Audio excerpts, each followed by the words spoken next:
It's 3 minutes past the hour. Shall we wait a couple of minutes more, Martin, or shall we start? Oh, let's get going. Let's get going. Let's get going. Good. Well, thank you. I would say so. I would say so. 25 people on the call. 26. Yeah. Yeah. So being from the UK, we have to stay strict by the time, right? Yeah. We do UK time. Perfect. Which means we start on time, and other people will join. We'll welcome them as they come, and let's get moving. Yeah. Thank you very much to all of you for coming and joining us today. This is the agenda that we have for today. We're going to be talking about the IAF methods library today and how it interacts with the IAF, a little bit of the background and how it works and how you can access all this fabulous amount of knowledge and resources inside the methods library and the platform of SessionLab. But before we start, I would like to introduce Martin. Martin Farrell, I would say it's one of the people that introduced me to the IAF in a very passionate way when he was a member of the board. Back in the day, we've been working together for a while now at the IAF board. And he was the project leader for the methods library upgrade that we're going to be talking about a little bit. He's based in London in the UK. And I'm very happy to have him here today. It's my pleasure. My pleasure. Thank you for inviting me. And myself, I'm Hector Villarreal. I'm the director for conferences and events. I'm in charge of all the webinars that you see today and doing in the IAF website and the activities that we're doing. And I'm based in Santo Domingo, Dominican Republic. Also, I am from Mexico, very, very proudly Mexican, as Martin can attest whenever we've met. I certainly do. I certainly do. There's stories to tell, but not now. Some other time. If anybody wants to ask me some Mexico Hector stories, you can mail me or call me sometime. Okay. So we would like to know who's on the boat right now or traveled today during this webinar. And I'm going to ask a survey. I'm going to post a survey right now in your screen. And I'm going to ask you to share with us a little bit of you about your main role regarding facilitation. If you're a member of the IAF, if you're a CPF, if you're a facilitator, a trainer, or a coach, we would like to know what are the roles that you're currently working in, so we can know a little bit more about our audience today. And also, if you can share where are you connecting from today, from which IAF region are you connecting. So we like to know more about our audience. And so okay, well, that's good. We're almost 60% already people voting. That's fast.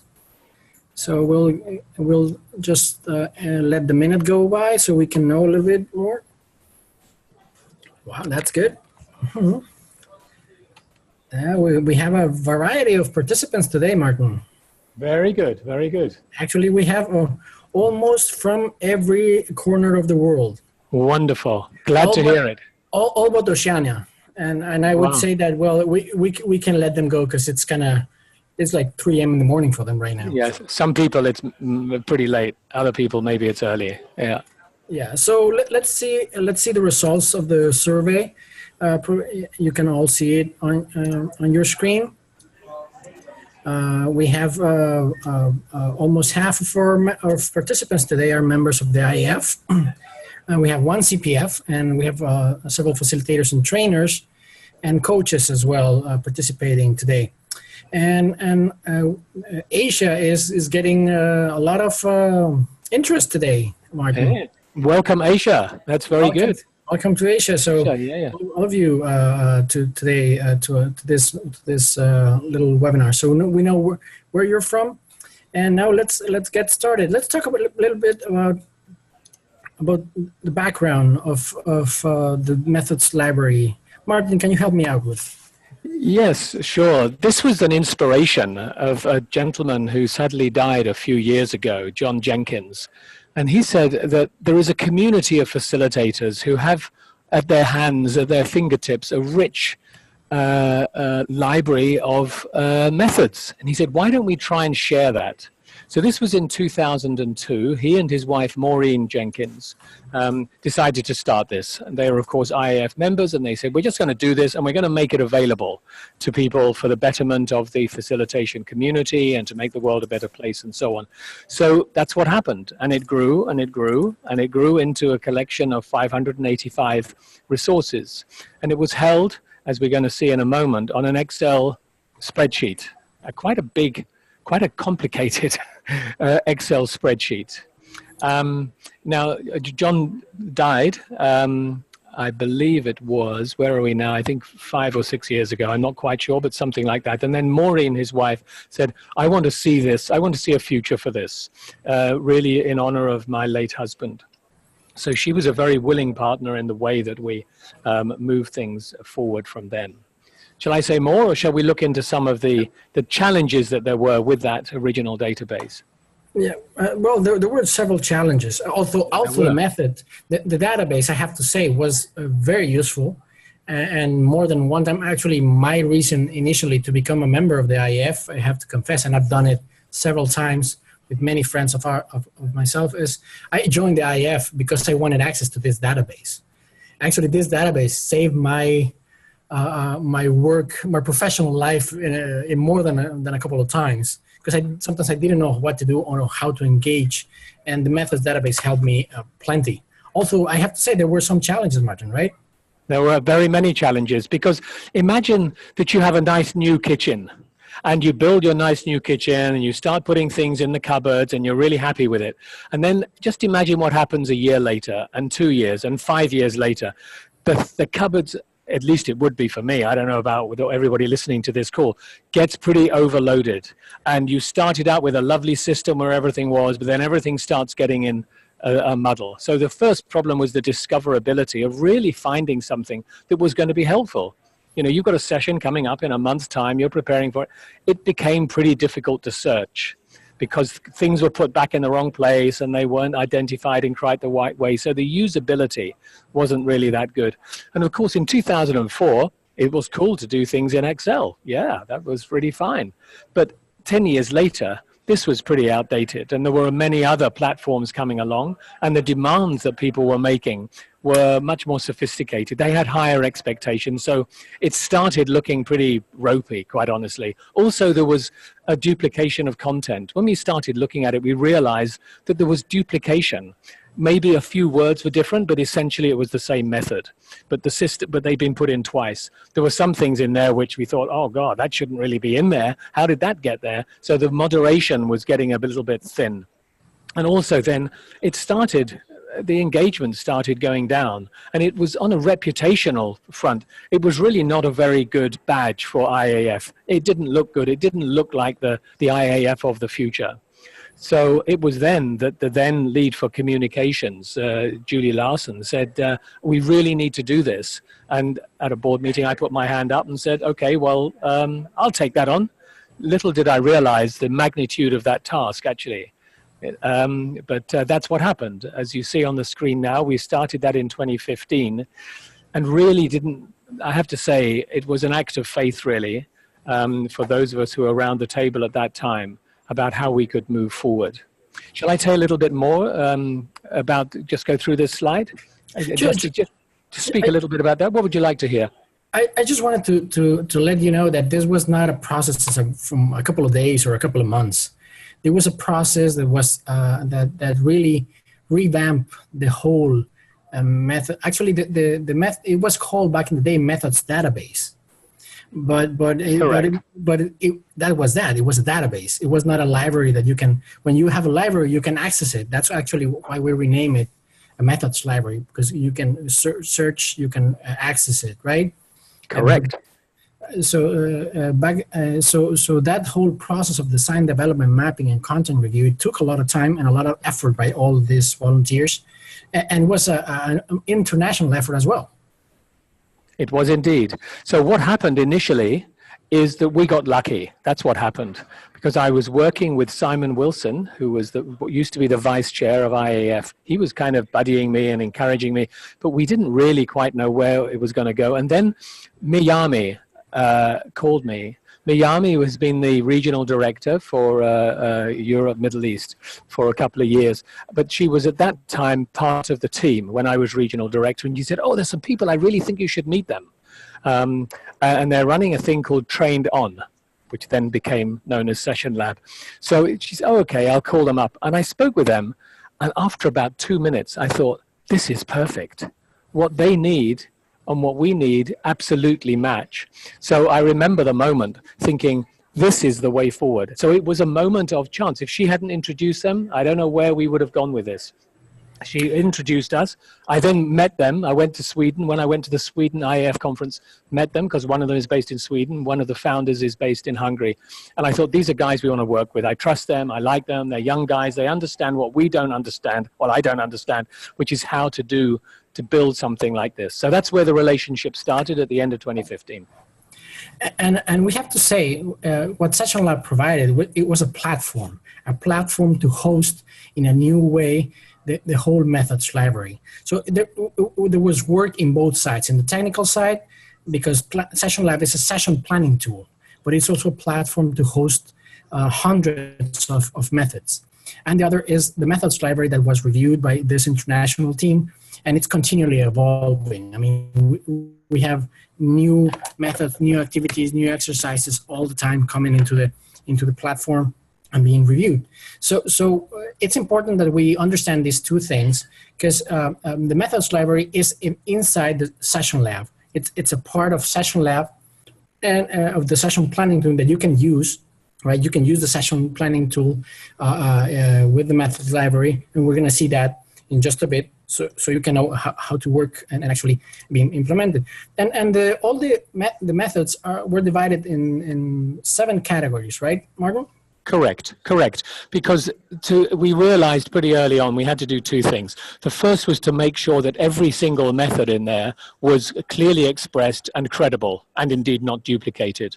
So during 2016, the team worked on going through every single method, and then sort of harvesting them. And then when they were approved, they put them into the test database. And then the second thing we realized is, hey, we need to put these in kind of categories so that when you're a facilitator, you've got a session coming up in a month's time, where do you start looking? So what you're seeing on the screen now helps you start looking. Okay, you want to find out about a warm-up. Okay, you're going to find those in warm-ups.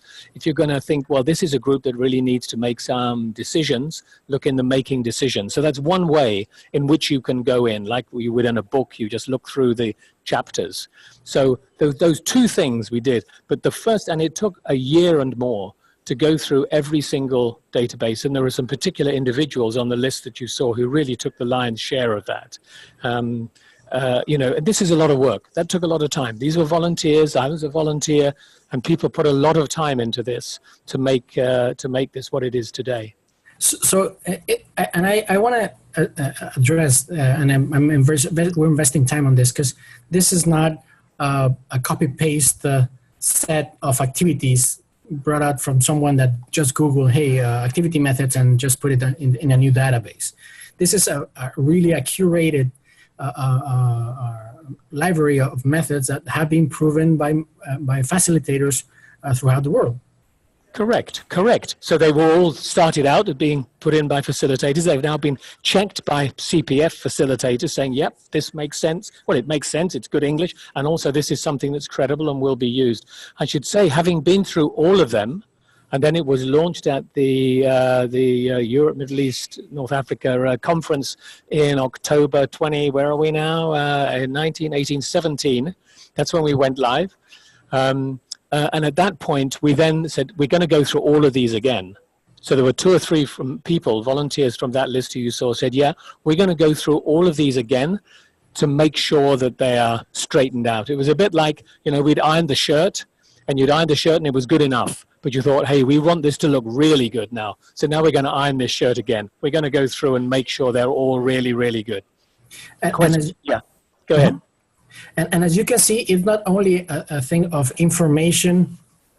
It's not only the information that's there. It's also the capabilities of the tool. Because now you can the owners or the contributors can upload forms, can upload videos, can upload attachments, all the things that sometimes an activity might need to be easier to implement.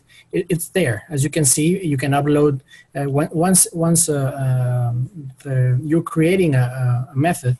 You put all the information. As you can see, you have how long is it going to take, who's going to be able to participate, how the difficulty that you'll probably have, etc., etc., and all the materials that you will need. So all that information is there. But also now with the new technologies, you're able to upload information, upload attachments, images, etc. That can help the person that's going to be using the method as well. So it's the curation is the technology. It's both sides. It's not only technology, but also all the review process that went through, as Marika is sharing on the chat box. Exactly. So it's the whole thing is designed so that, okay, well now let's look deeper into it. Exactly. Yeah, so let's go and take a deeper look.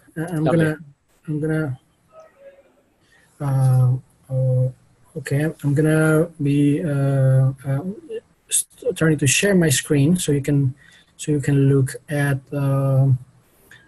Very good. Let me. And we'll say in a moment about. Okay, now we're getting the screen sharing. Yeah. Okay. Yeah. Very good. Go ahead, Michael. Well, I was just going to say part of this is about building a community. And it's sure there's a library. It's nice to have a library. A library is a static thing. It gets new books and it gets rid of old books and it makes sure all the books are nice and clean and tidy.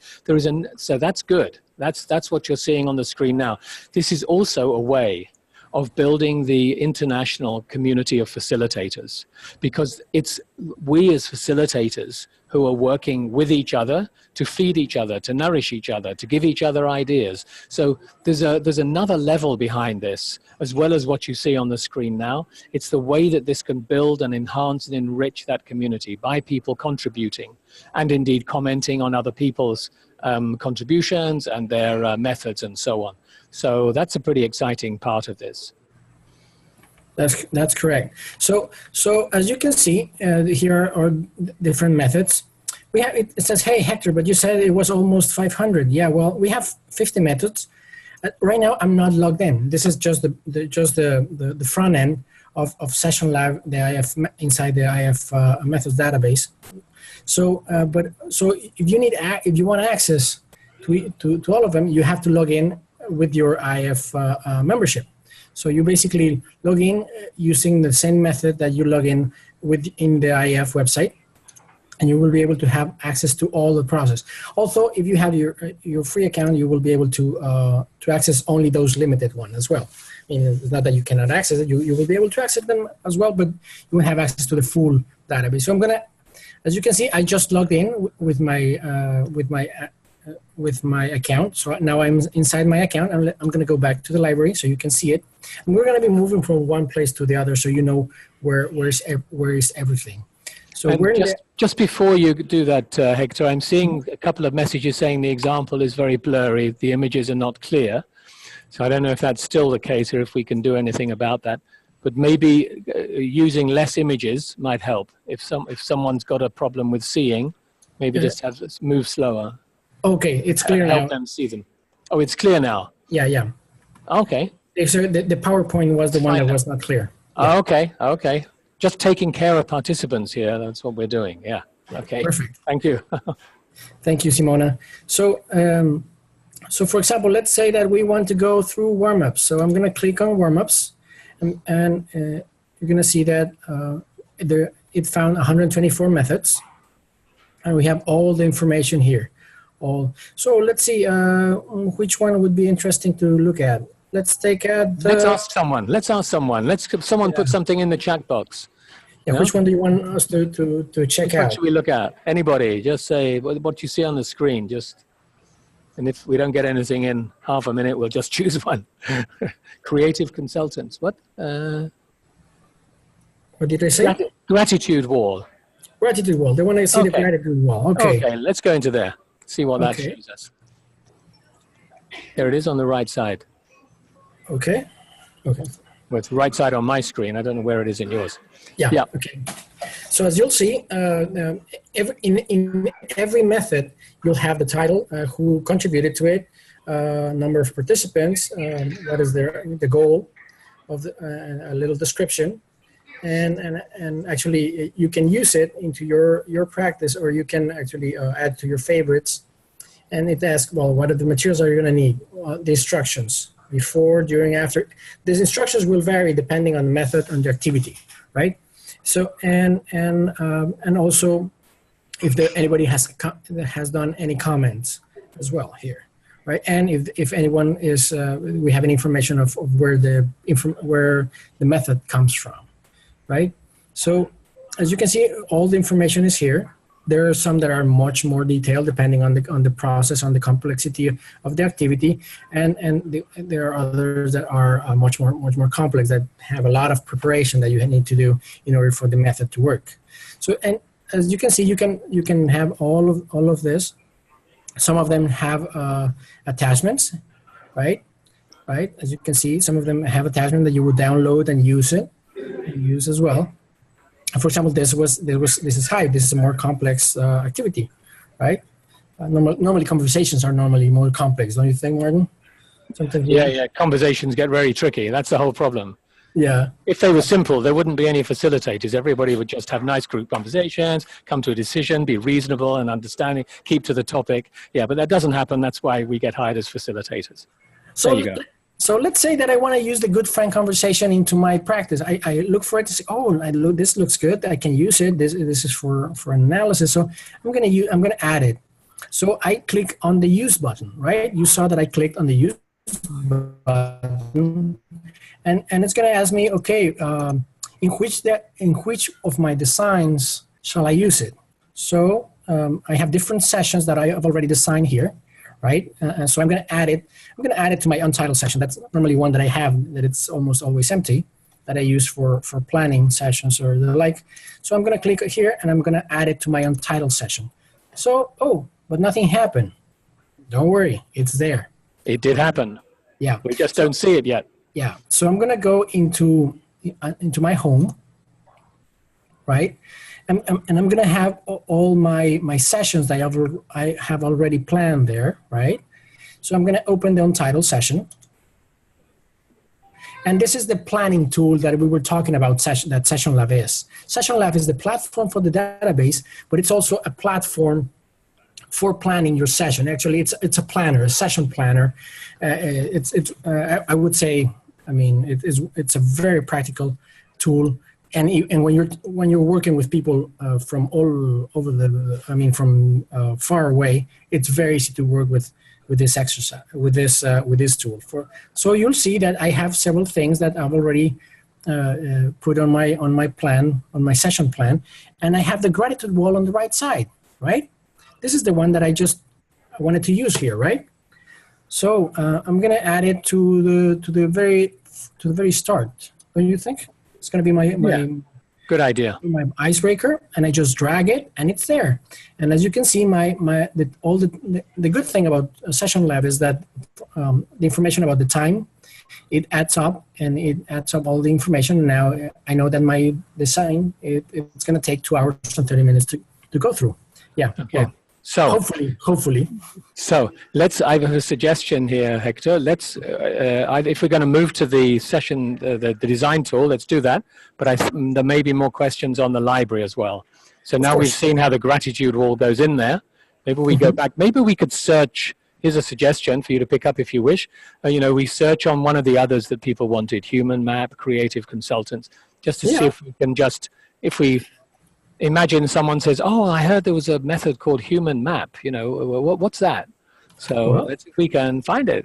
Well, let's go and use the search engine, right? We were talking about that searchability. It's important. Was important for us. One of the main reasons of moving into this new platform. So let's put the word map and see how many methods come up with the word map in it, right? So we found that there are 24 methods having the word map, right? We have a social influence network mapping, the silent mind map, mapping road to agreement, and if there's any word of map it appears here, right? Human map, dialogue mapping. And there are others that, well, consensus mapping, backward mapping, stakeholder mapping. It's a lot of mapping. Somewhere in there is the human map. Yep. And of course, if you just put in human map, you just come up with that one. So you can find these things quite easily. What I find useful in this is in a way to prompt ideas. It's not so much that someone would say, oh, I think you could use the method called human map. But speaking with the client, I get a sense of what they might want, and then I can use this as a way of stimulating my thinking. Maybe I'm a bit stuck, I'm not sure. So I can just sort of walk around this library and pick out some books, if you like, pick out some methods and think, oh, maybe that would be good. Oh, that's an idea. And then I would adapt it and modify it. Generally, I'm not taking any of these and just doing exactly as they are, because I'm listening to what the client is saying and what the client needs are, but using it, this is a source of inspiration. Absolutely, and sometimes I do what you say, because sometimes you might don't know what you're actually looking for sometimes, because you're not sure what you need, and sometimes just reading different options and sometimes mixing and combining them can help you on actually do what the client needs and what your engagement requires to make the team move forward, right? So I have a suggestion now, Hector. I wonder, because I think 32 people now on the webinar have been listening a lot, and maybe there's some questions. Maybe we're kind of halfway through. Maybe there's some questions. Let's just keep our eye on here. Can all contents be downloaded? There's one question. Let's see if there's others. Oh. Well, you can, all contents be downloaded? No, they can't. You have to download, you have to add it to your session, and then you have to print it as a PDF or as a Word document. But you have to actually decide, put it into your planning method, into your planning activity, right? Yeah. You can ask for a specific approach or problem. Well, yeah, definitely. You can put it there on the filtering, and something will come up, and you can search for it. Yep. So there's a question about, does the research have to be on the name, or can you just like have a particular problem that you put in there? And I think, Hector, I don't know what your answer to that would be. That my answer to that would be, first of all, you look at the 7 headings. You know, if your problem is about how do we get this group to make a decision, or something about generating ideas, you would start there. And then you will find all the ones that relate to that. What you can do additionally is then put in the words that you think are keywords that you think you might find in answer to your question. And just play with it a bit. You know, put in the word and see what comes up. Put in another word and see what comes up. You can't, like in Google, put in, you know, when was Christopher Columbus born or something. You know, you can't put in complex questions like that, but you could certainly put in words, and then it will search on those words. I hope that answers that question. I'm from the IAF site, and I can't find the database. It's under the knowledge, what's it called? Knowledge Center, I think. Yeah, that is correct. Knowledge Center. So you click on that, and then on the top right-hand side, you'll see a bunch of stuff, and then you will see the methods database. There it is. Methods library. I'm sorry. We decided to change it to library about 2 years ago, and I still occasionally call it database. So methods library. So if you click on that one, then you would find it, and there's an explanation of what you would find. If you're not a member of IAF, you could go in and test it, and you have 50 that you will have sight of. If you're an IAF member and you've signed in for it, for the library, then you will have the whole lot, approaching 500. Yeah, definitely. You will have access to all of them, but you have to log in with your IAF credentials. You do that, and that's pretty easy. You can do it. Well, I found it easy, so I guess you'll find it easy. So it's well worth spending the time to do that. If you're an IAF member, this is a resource that is freely available to you. It's included in your subscription. So please make use of that. Please make use of that. We have a question from Marika. Yeah. She says, this is so cool. It is cool. You're right. Correct. When building a session in this way, is it private by default? Yes. Yeah. Actually, when you're creating your own session here, for example, this session is not shared with anyone. It's just to me as a designer of a facilitator. I would need to add a collaborator, as you can see on the right side, here. I would need to add a collaborator so that for them to access it. And one of the cool things is that if you're trying this out and you're adding, you invite people, you can have access to all the features for free in the pro section. If you add like three people, right, Martin? Right. Well, no. Here you can. Let's. I think I'll interview you now. So, yeah. So when you've got that thing on the screen, and let's just take a step back. I see that all your sessions.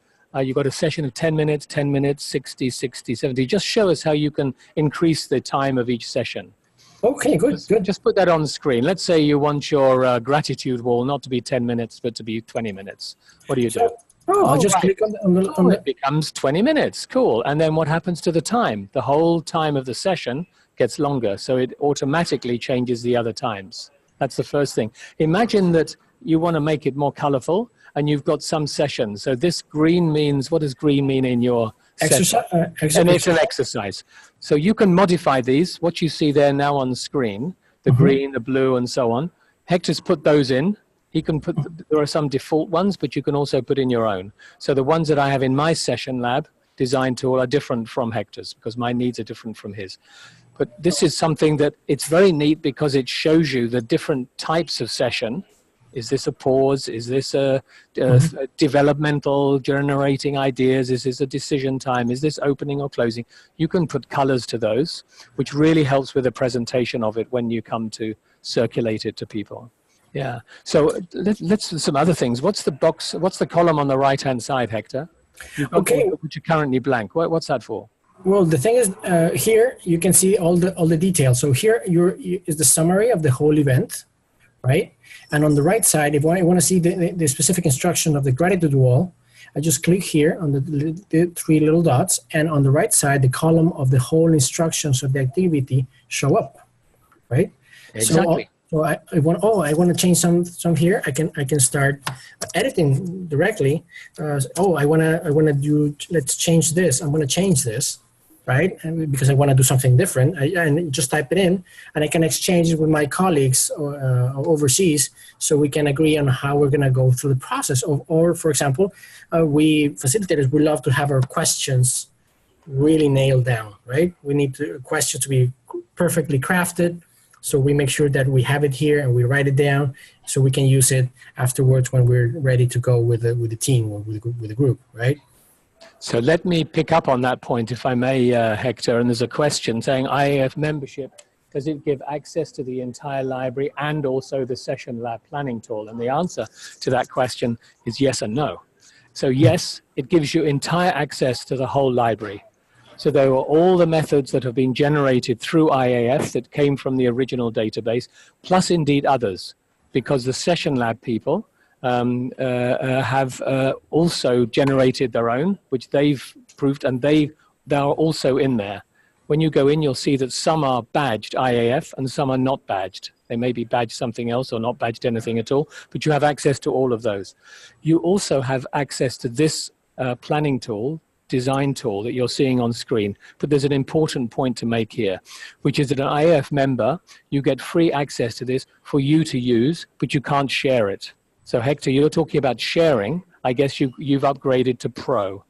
Now, and I've upgraded to Pro because I find it really helpful. And that's one of the big benefits of this. Let me give a little story. I'm running a session in a couple of weeks.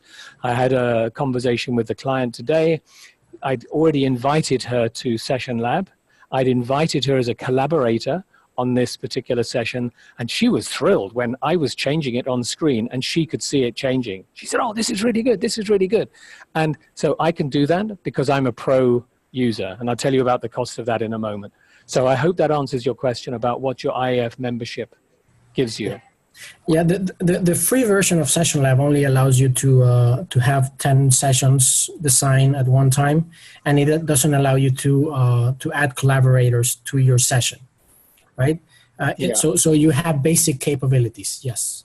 And the only thing you can do is you can export and to print it into PDF, like for just a printout. That's basically what you can do. But if you want it in a Word or download the attachments and the like, then you will need to upgrade to the Pro session. That's how the platform sustains itself, the SessionLab. Right? That's right. I see a question from Bruce. I was an original contributor. How do I find out if the tool is in the database? Well, that's a good question. It should be there because I'm sure it would have passed through the two processes of sorting things out. The wording may have changed, but our endeavor was where there was a name attached to honor those people who originally contributed. So we could look into that. If you want to mail me separately, Bruce, then we can have a look around and make sure it's there. Because that was certainly our intention, that we weren't sort of stripping out stuff just because we felt like it. We were trying to, as I've said, sort of iron the shirt, iron the blouse or whatever to make it look really good. And in the process of that, maybe some things have changed. So let me know and we'll have a look and see if we can find it. And if not, you could put it in again and then you'll get your name on it there. So, well, actually, we have 11 that have a Bruce in it. Oh, okay. All right. That as well. Okay. So I don't know if it's one of these. It might be. It might be. Okay. What else can we say? Let's do. I'm keeping an eye on the time and also on the chat. It's 20 minutes to go, so we'll answer the questions as they come up. So there's another thing to say about getting the pro version, because there's two ways of doing that, and one is to pay the money. And it's just actually gone up in February. It's now 13 euros. No, 11 euros. 11. Yeah, it was 9. It's now 11, which is equivalent to about, I think, $13. So you can pay in whatever currency you like. I'm paying that. I find it worth it. Because even for like the one experience today, you know, this client thinks I'm, you know, some kind of magician because I can do this cool stuff. So, and it just makes the design of the sessions so much easier. I have a little confession here, which is even though I was working on this with the SessionLab colleagues, it took me probably about a year to let go of my old way of doing it. You know, I had an old way of doing my sessions. I've done that for years. It always worked. It's fine. I'm familiar with it. And I had to admit, I said, Robert, you know, I'm really sorry. I'm not using the tool. He said, okay, well, you know, why didn't you just start? He said, hey, I'll give you a free month. How's that? Okay, so he gave me a free month to get me moving. And then I thought, this is good. This is easy. I found it so intuitive and so easy. Now I use it the whole time. So that's a real benefit of this. So that's one way you can pay the money. The other way is that when you invite someone to SessionLab, so you send them a mail and it's on the screen somewhere and you say, hey, there's this software called SessionLab. Do you want to sign up to that, to the free version? So this is your person you're mailing to the free version. And when they accept that invitation, and then another 2 people accept that, namely there are 3 people who've accepted your invitation, you get a free month. So at times when I've been particularly busy, I've just got lots and lots of free months. And the system works out that I just got 3 months. And when my free months run out, then it starts charging me again. So if you're active and busy and don't want to spend the euros or dollars, you can just do it that way. You just invite people. And that, for me, is what it saves the money, but it also is a very cool way to engage with your clients. And they seem to like it. People seem to like it. So there we are. So are there any more questions from in the chat box? Let me see. Amala is asking on our Q&A, she's asking, can we add more than collaborator? Plus the client is only an IAF person or anybody? It could be anybody. Oh, anybody. You can add many collaborators. Actually, I was using this for the conference that the conference that I did for the workshop that I did for the Osaka conference in Japan last September. And actually, I had like 6 or 7 people here because my workshop was gonna be hybrid. We're gonna have online and offline participants. We're gonna be working online with people in Tokyo. So we needed a lot of people to know what's going on. So this way, you don't have to start emailing everybody what's happening. I just put everybody in there. I made sure everybody had access and was able to just print out who's going to be doing what and which activities are online, which ones are offline and all that. And everybody, that was very easy to work and to work. So you can have as many collaborators. I don't know if there's a limit actually. I've not found a limit. I've once or twice been in that same situation. There was a client last year where there was the organization had a planning team for its 2-day away day. So there were like 8 people in the planning team. So I made them all collaborators. So that was really good for them because they then could work on it. It was good for me because I got a couple of months free thing. And you can include people as collaborators either as view only or as editor. So of that group of 8, I didn't have all 8 people changing it. That could have got a bit chaotic. There were 2 people who had editorial rights plus me. So they could change it. And if people wanted to change it, they would speak to them. So there's a little bit of discipline to it as well. So you determine that because you're owning it, as it were. So you can decide who's collaborator, who's a view only person. Yeah, and people can comment on a specific exercise. They can just click here. They start commenting.